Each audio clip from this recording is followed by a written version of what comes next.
warahmatullahi wabarakatuh. Alhamdulillah. Wassalatu wassalamu ala rasulillah Sayyidina wa maulana Muhammad bin Abdullah wa ala alihi wa ashabihi wa mawala, amma ba'du. Kembali bersama kami Ana Channel. Di sini kita akan membaca tentang kelebihan orang yang bersedekah secara diam-diam, secara sembunyi-sembunyi, sebagaimana disebutkan dalam hadis Nabi. Bismillahirrahmanirrahim. Shadaqatus sirri tudfi'u ghadabar rabbi. Bermula bersedekah secara sembunyi-sembunyi, secara diam-diam, itu akan memadamkan murkanya Tuhan, akan memajahkan sariknya Tuhan. Bahwasanya sedekah itu bermacam-macam, sangat banyak. Setengah daripada itu sedekah harta. Sedekah harta kita itu di dalam infak, menafkahkan harta kita di jalan Allah. Adapun sedekah badan, batang tubuh kita, itu di dalam berkhadam kepada kebaikan, berkhadam kepada ulama, kepada guru-guru kita. Dan sedangkan sedekah di dalam ucapan kita itu di dalam ucapan masalah ilmu agama dan ucapan yang baik, itu sedekah. Dan membaca salawat kepada Nabi adalah hukum sedekah juga.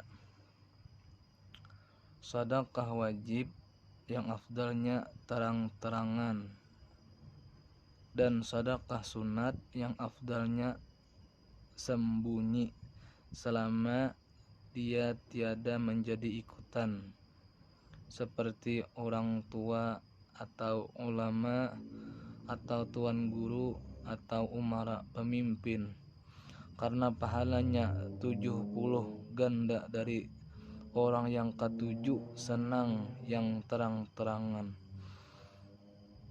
Yang lebih utama, lebih bagus ialah sedekah secara sembunyi-sembunyi, selama ia tidak menjadi ikutan. Kalau dia menjadi ikutan seperti ulama, tuan guru, itu hendaklah secara terang-terangan, agar orang yang di belakang, agar murid bisa meniru akan pekerjaan gurunya. Itu disunatkan terang-terangan. Kalau dia tidak jadi orang awam, itu hendaklah sedekahnya yang utama, yang lebih baik adalah secara sembunyi-sembunyi, karena pahalanya 70 lebih besar daripada orang yang suka terang-terangan. Disebutkan di dalam riwayat sebagaimana perkataan ulama, anfik ma fil habib fayatika ma fil ghaib. Sedekahkan harta engkau yang engkau cintai, niscaya datang harta rezeki kepada engkau secara tidak sengaja, tidak engkau ketahui.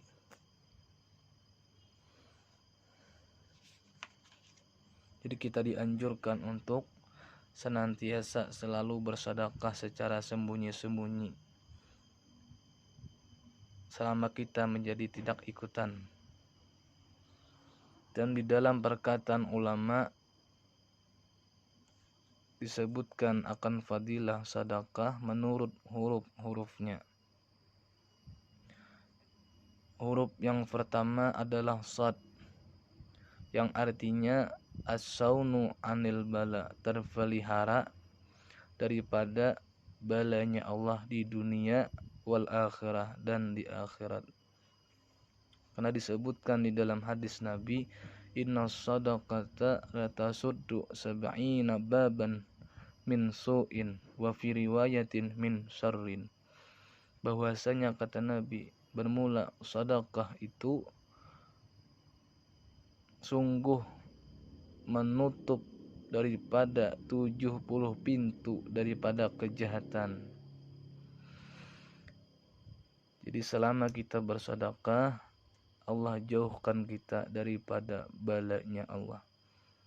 Karena as-sama mahallur rahmah wal iqab. Bermula langit itu tempatnya rahmat Allah dan tempatnya siksaan Allah. Sedangkan al-maksiat tada'u ilal bala.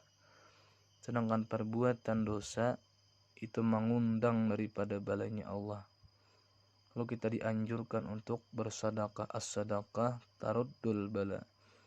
Bermula sedekah itu menolak daripada balanya Allah Subhanahu wa taala, menutupi 70 pintu daripada kejahatan. Kalau kita dianjurkan apabila hendak bepergian, hendak tulak-tulak, dianjurkan untuk membaca Yasin agar kita selamat di dalam perjalanan. Itu sedekah amal. Maupun memberikan sedekah harta. Bila ada orang berpintaan di jalan, kita niatkan agar selamat di dalam perjalanan. Yang pertama huruf shad itu as-saunu anil bala. Allah pelihara akan daripada balanya Allah di dunia dan di akhirat. Yang kedua huruf dal, yang artinya dalilun ilal jannah. Sedekah tadi huruf dal itu membawa, artinya membawa bagi orang yang bersedekah tadi ke dalam surganya Allah. Yang ketiga huruf kaf, shad, dal, kaf, ha, sedekah. Yang ketiga huruf kaf yaitu qurbatun minallah wal khalqi. Artinya sedekah di huruf kaf ialah dekat, disayangi Allah dan makhluknya Allah. Kalau kita ketujuh bersedekah, pasti Allah senang dan makhluk pun senang, saudara kita pun senang. Kalau kita sering bersedekah, maupun sedekah senyum, harta, tenaga, pikiran, Allah pun akan sayang dan makhluknya pun akan sayang juga. Yang keempat huruf ha, arti sedekah yaitu hidayatun ilal a'mali salihah. Itu menunjuki kepada amal yang baik.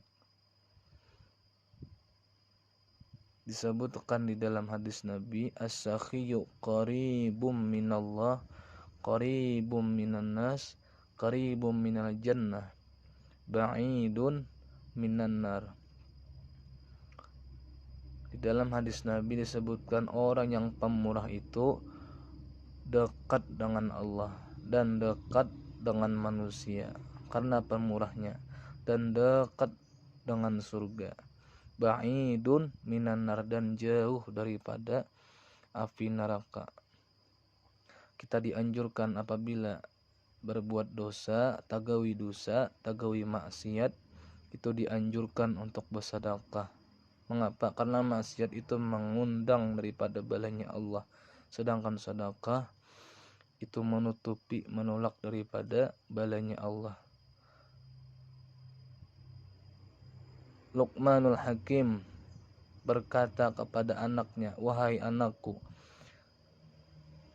apabila engkau tagawi maksiat, tagawi dosa, maka ujar Imam Luqmanul Hakim, capati bersedekah apabila tagawi dosa. Kenapa? Karena sedekah itu yang akan menolak daripada bala musibahnya Allah. Disebutkan di dalam riwayat kunuzul jannah, itu perhiasan-perhiasan surga. Yang pertama ialah kitmanus sedekah, menyembunyikan daripada sedekah kita. Itu termasuk perhiasan surga. Yang kedua, kitmanul maksiat, apabila kita tagawi dosa, tagawi maksiat, hendaklah kita sembunyikan. Itu disunatkan kita menyembunyikan dosa tersebut, dan tetapi wajib kita bertaubat. Jangan dosa maksiat itu ditetampayakan lawan kakawanan, kada boleh. Itu sunat hukumnya disimpan. Yang ketiga, kunuzul jannah, perhiasan-perhiasan surga, yaitu kitmanul maradi, menyembunyikan sakit kita. Jangan sampai orang lain tahu kalau kita sedang sakit. Itu perhiasan surga. Semoga di dalam hadis ini ada bermanfaat buat kita semua, dan senantiasa kita mendapatkan maghfirah, keampunan, dan selamat di dunia dan di akhirat, dan senantiasa kita selalu bersedekah secara sembunyi-sembunyi, senantiasa kita bisa mengamalkannya. Amin ya rabbal alamin. Wassalamualaikum warahmatullahi wabarakatuh.